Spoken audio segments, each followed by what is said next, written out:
Gabrielle Chanel, conhecida como Coco, a criadora da marca tão famosa Chanel. No vídeo de hoje eu vou falar um pouco sobre o filme, vou falar das minhas impressões, minhas opiniões sobre o filme Coco antes de Chanel. Desde já peço desculpas por a repetição infinita da palavra Chanel, mas eu vou falar bastante essa palavra porque é praticamente o que resume tudo. É sobre a marca, o filme é sobre a marca, o filme é sobre a pessoa por trás da marca, e então eu vou sim falar bastante esse nome. Interpretada por Audrey Tautou, não sei se pronunciei o nome dela corretamente, mas o filme traz a história da modista revolucionária, aquela que traz a história da moda da alta costura,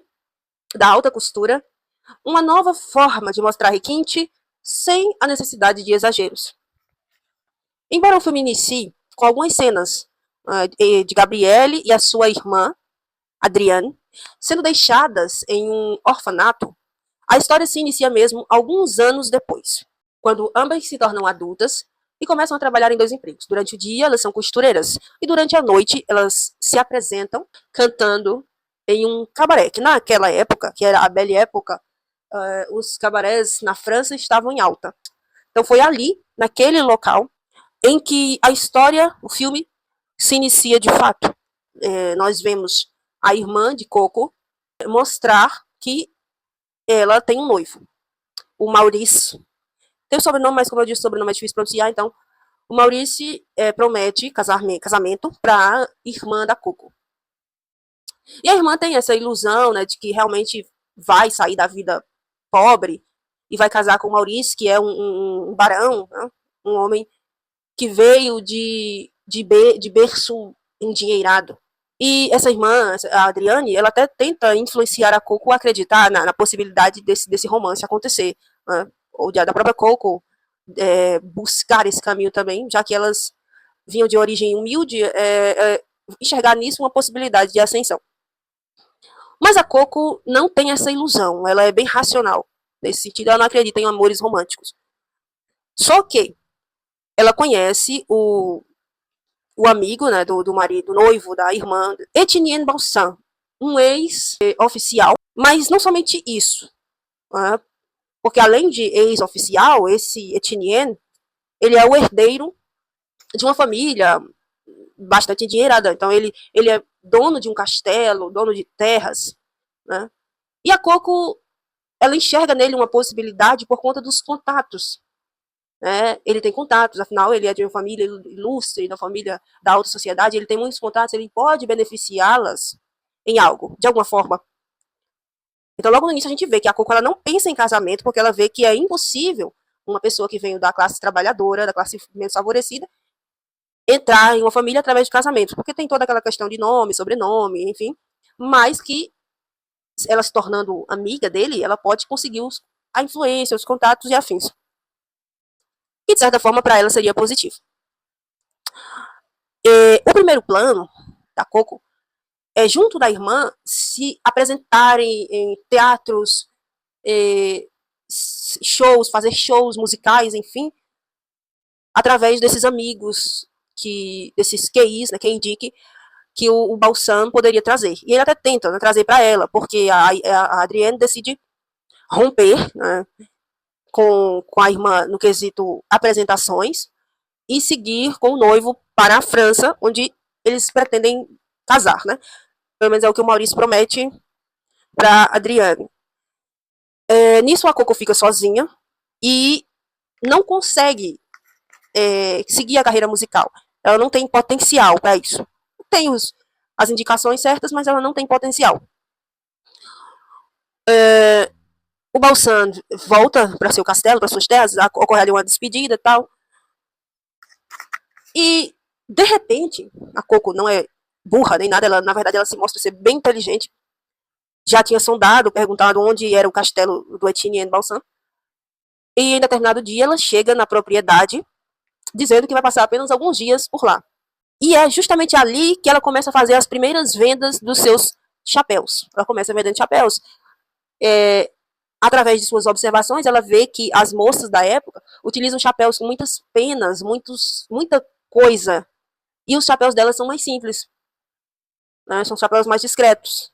E através desses contatos que ela vai fazendo ali, na alta sociedade, ela vai produzindo seus chapéus. O que acontece também é que a Coco começa também a produzir roupas, suas próprias roupas. Seus trajes têm uma inspiração das roupas masculinas. Como a gente vê em algumas imagens, né? Esses casaquinhos, esses conjuntos de casaquinhos feitos pela Coco, tem uma influência das próprias roupas masculinas. Isso dá pra ver aqui. Tá? Por quê? Porque ela via nas roupas masculinas uma liberdade, um conforto que as roupas femininas da época não traziam.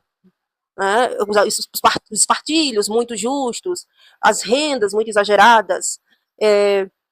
Nós enxergamos isso claramente em duas cenas. A primeira, quando ela tenta montar a cavalo, naquela região, é uma região onde o pessoal cria cavalos, onde o pessoal aposta em corridas de cavalo. Então, essa é uma atividade bastante presente ali naquela região. Ela tenta montar e encontra certa dificuldade com aquele vestido apertado, com aqueles partilhos.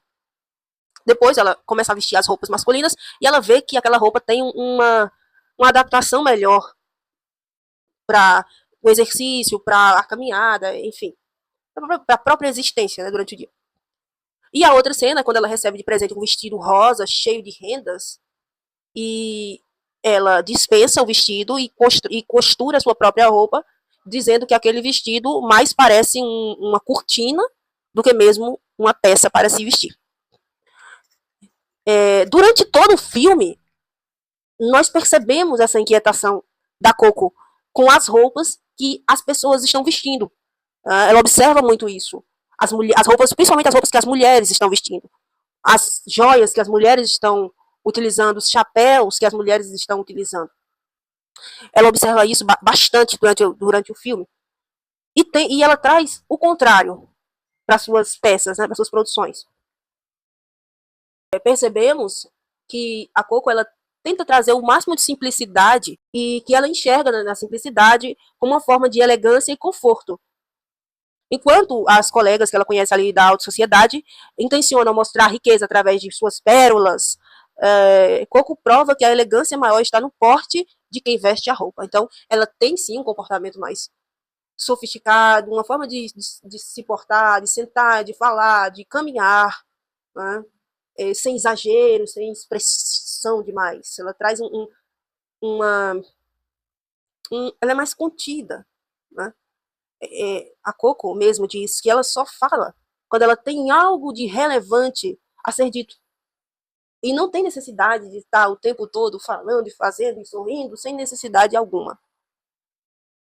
É isso que ela tenta mostrar, é isso que ela mostra, que o requinte, a elegância, vem de uma personalidade e não do traje em si.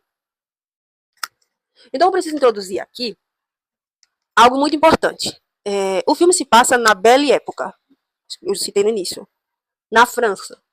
Um período de grande abundância, um período próspero, de muita prosperidade, fartura.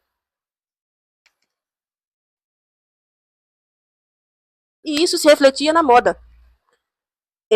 Se refletia na moda, na cultura, na boemia, na expressão demais, no, no exagero. As pessoas precisavam mostrar que tinham dinheiro, que eram ricos. Entende? E desde o princípio, a situação atual da sociedade sempre se refletiu no costume, na cultura. Atualmente, nós vivemos a era da tecnologia, e isso já é visto na arquitetura. Né? Nós vemos aí aquela casa branca, aquela casa cinza, aquela casa vidro, né? Os grandes centros, que antes tinha toda aquela arquitetura vitoriana, aquela coisa, relógio, não sei o quê, hoje já não tem mais isso. Né? Hoje nós vemos muito cinza nos centros. O pessoal mais com o celular na mão, então é um futurismo chegando. Daqui a pouco a gente vai estar andando em pranchas voadoras. Não duvido. Por que eu falei isso? Porque, como eu disse, a cultura, a época, né, reflete na cultura, na veste, no comportamento das pessoas. E a Belle Época era o final do século XVIII, já ali caminhando para o século XIX, século XX. Eu vou botar a correção aqui em alguma parte.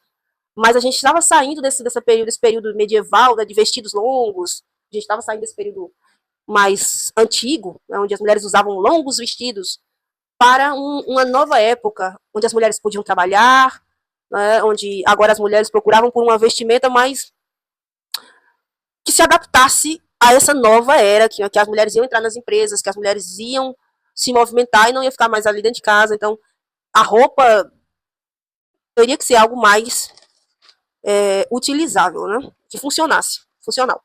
Então, como eu disse, essa época de fartura, ali na Belle Época, era refletida na roupa, correto?